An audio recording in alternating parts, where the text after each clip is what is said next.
ఆలేరు పట్టణంలోని R&B guest house లో ప్రభుత్వ whip Aler MLA Birla Ailaiah Aler revenue division ఏర్పాటు అంశంపై సమావేశాన్ని నిర్వహించారు.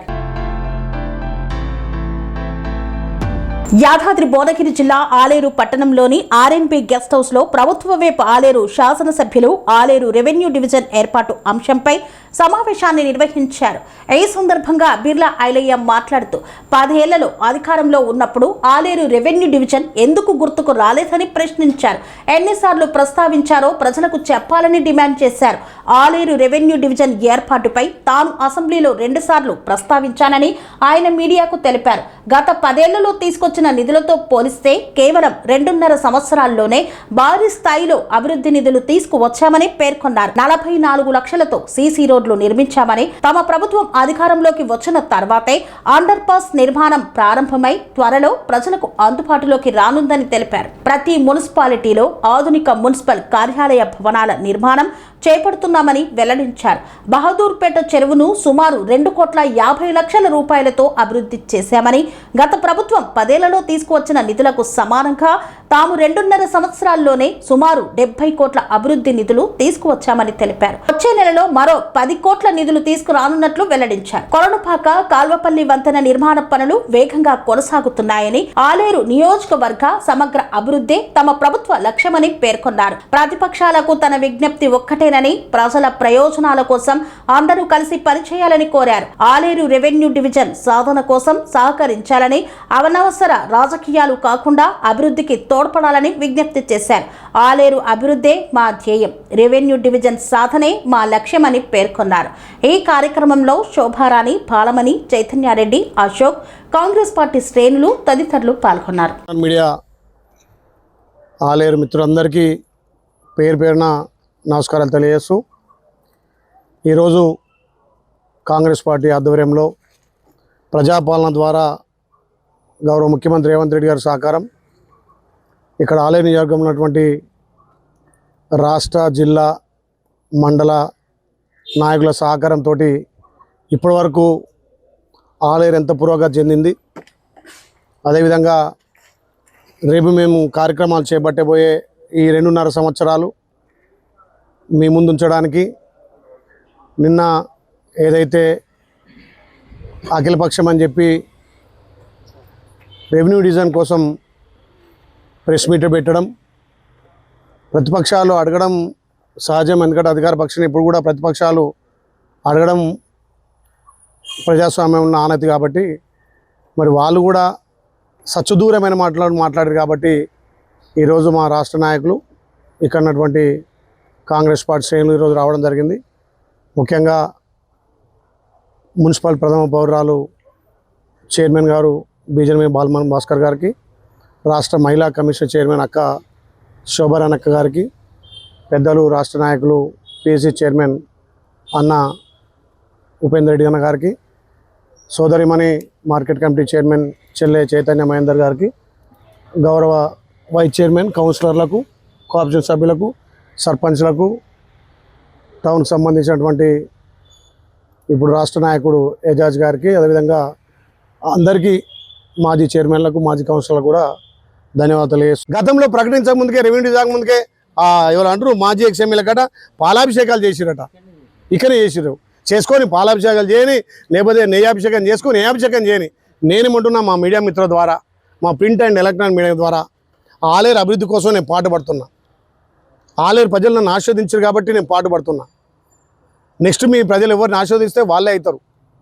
ఏదో సాటుగా దొంగ సాటుగా డబ్బులు ఇచ్చి ప్రభుత్వం చేసి ఆయన మైనస్ కావాలి, ఈయన ప్లస్ కావాలి, ఈవెన్కో వాళ్ళ దాంట్లో వాళ్ళు పోటీ పడుతున్నారు.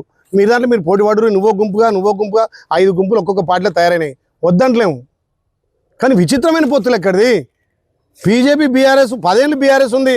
మరి అప్పుడు అడగని బీజేపీ ఇలా ఐలే హామీ ఇచ్చిండు చేయాలి అంటున్నారు. నేను బీజేపీ మా అన్న బీజేపీ కదా, ఏది అధ్యక్షుడు, ఆయన అధ్యక్షుడు పసుపునుడి వీరేష్ అన్న మరి మోడీ గారు 3 దశలుగా 3 దశలు అంటే 12 సంవత్సరాలు దాటింది. 3వ ప్రధానమంత్రి అయిండు. మరి బీసీల ముద్దు పీట అంటాడు మా రేవంత్ అన్న. ఒక రెడ్డి పీట ఉన్నా బీసీలకు 42% చట్టసభల్లో ఉద్యోగాలలో కానీ, మన స్థానిక సంస్థల్లో కానీ, ఎడ్యుకేషన్లో రావాలంటే మరి అక్కడ ఉన్నటువంటి మోడీ ఎందుకు ఇస్తలేడు? నువ్వు అధికారం రావడానికి జన్ ధన్ ఖాతాలు ఓపెన్ చేయరు, ధన్ 15 కోట్లు వేస్తాడు, 15 లక్షలు వేస్తాడు ఖాతాలో, 15 రూపాయలు వేసాడన్నా. నువ్వు విమర్శిస్తున్నావు నన్ను. కేంద్రం ఉన్నటువంటి నీ మోడీ ఆలేరుకి ఏమి ఇచ్చినావు చెప్పు. అరే నువ్వు బీజేపీ పరంగా విమర్శిస్తున్నావా, అఖిలపక్షం నాయకునివా, లేకపోతే రెవెన్యూ డివిజన్కి ప్రెసిడెంట్గా విమర్శిస్తున్నావా? అలికి దొరికినాడే బీర్లైనా ఒకటే. ఇన్ని కానొస్తలేవా? ఆలేరు 400 ఇళ్ళు కట్టి ఇలా నిరూపిస్తున్నా, ఆలేరుకి అండర్ పాస్ చేసిన, రేపు రైల్వే బ్రిడ్జి చేస్తున్నా, కొలంపేక బ్రిడ్జి కంప్లీట్ చేసిన, కొలంపేక రోడ్ కట్ చేసిన, కాటపల్లి నుంచి 32 కోట్లతోటి ఆలేరుకు డబల్ రోడ్ చేసిన, కొలంపేక రోడ్డు 30 కోట్లతో 20 కోట్లతో వేసిన. అరే మొన్న వర్షం వచ్చి పడవలేసుకొని తిరుగుతుంటే దానికి కచ్చకాలువ నిర్మాణం ఎంత మంచి కానొస్తుంది మీకు. ఇలా నేను సొంత డబ్బులు పెట్టి ఆడ మిషన్ భగీరథ పైప్ పలిగిపోతే 6,75,000 నా జేబు నుంచి ఇచ్చి ఆడ అండర్ పాస్ తొందరగా అండర్ కావాలని చెప్పి మిషన్ భగీరథ పైపులకు సొంత డబ్బులు పెట్టినా. ఈడ మళ్ళా మొన్న చైర్మన్ గారు పట్టుబట్టి వర్షం వస్తుంటే తీసుకపోతే 12 లక్షలు పెట్టి మిషన్ భగీరథ పైపు ఆ 3 హోళ్లకు. మరి వాళ్ళ టైంలో కదా మిషన్ భగీరథ పైప్ వేసింది, దానివల్ల కదా మొన్న ప్రాంతం అంతా మునిగిపోయింది. మీరు చూసారు కదా. ఆ పైప్ లైన్ షిఫ్టింగ్ చేయడానికి మళ్ళీ 12 లక్షలు సాంగ్ చేసిన. అరే ఇవన్నీ మీకు ఎందుకు కానొస్తలేవు? అంటే బీసీ బిడ్డ ఆలేరులో ప్రజాపాలన చేయొద్దా? ఇన్ని విమర్శలా? ఇట్లా ఉండాలి. విమర్శిస్తే ఆలేరు పట్టణాలు, ఆలేరు వ్యాపారస్తులు, ఆలేరు అరే ప్రతిపక్షం అంటే గిట్లు ఉండాలి, ఇంకా ఇండ్లు కావాలి, ఇంకా షాపులు కావాలి, ఇంకా అభివృద్ధి కావాలి, సీసీ రోడ్లు కావాలి. అరే మా జంగాల కాలనీ పంపారి మీరు ఎల్కతో అంత రోడేసిరా. నేను ఇలా జంగాల కాలనీలో గుడి కట్టించిన, బడి కట్టిస్తున్నా, సీసీ రోడ్లు వేస్తున్నా, డ్రైనేజ్ చేస్తున్నా. 30 కోట్లు మీరు చేయలేని పని ఆ టీఎఫ్ఐ సైడ్ చేస్తున్నా. నగరపాలక సంస్థ కింద 15 కోట్లు ఇలా మున్సిపల్ బిల్డింగ్ ప్రారంభించుకోబోతున్నాం. దగ్గరుండి కాంట్రాక్ట్ తోటి నీళ్ళ ట్యాంక్ కట్టించిన. ఈ అభివృద్ధి మీకు కానొస్తలేదా? ఇలా ఆలేరులో నేతన్నలు, మా పద్మశాల అన్నలు 10 ఏళ్ళు రుణమాఫీ కాకపోతే నేను వచ్చిన తర్వాత ఆలేరు కోసం రుణమాఫీ కావాలి, పద్మశాల అన్నలకు రుణముక్తి కావాలి. ఎట్లయితే రైతన్నలకు రుణమాఫీ చేసిరో పద్మశాలకు కావాలని నేను తుమ్మల నాగేశ్వరం కొట్లాడితే ఆయన ఒక్కటే అడిగిండు, అరే ఎట్లొచ్చింది ఈ ఆలోచన అంటే, మా మురళి పద్మశాల అని ఉన్నాడు, ఆయన రోజు పద్మశాల కోసం కొట్లాడతాడంటే ఆలేరుతో పాటు 42 కోట్లు ఒక బీర్లైలే చేయబట్టికే తెలంగాణలో పద్మశాలకు రుణముక్తి అయింది, రుణమాఫీ జరిగింది. ఇలా స్క్రిప్ట్ పథకం వస్తుంది వాళ్ళకు. గతంలో వాళ్ళు బతుకమ్మ చీర పేరు తీస్తే మీరు దాన్ని సపోర్ట్ చేయరు. ఇవాళ ఇంద్రమ్మ చీర మా అక్క చెల్లెలు కట్టుకునే చీరే ఇవాళ మంచిగా రేవంత్ అన్న పుట్టింటి చీర ఇస్తే కూడా దాన్ని మాట్లాడు. దీనికి బీఆర్ఎస్ బీజేపీ అంటే మీరు ఏ రకంగా కుట్ర చేస్తారో రేపు మీరు ఇద్దరు కూడా కలిసి ఆలయంలో పోటీ చేసినా, లేకపోతే ఇంకో 2 పార్టీలను కలుపుకున్నా మా మిత్రపక్షాన్ని కూడా గుంజుకపోయారు మా కమ్యూనిస్ట్ వాళ్ళు. అరే ఎప్పుడు జెండా పట్టుకొని కొట్లాడతారు అదే వాళ్ళని అలా కలుపుకొని బీర్లైలే డౌన్ ఏం డౌన్ అయ్యా? ప్రజల మనసులలో ఉండి బీర్లైలేయా? మీ ఆలోచనలకు పనిచేయ నేను.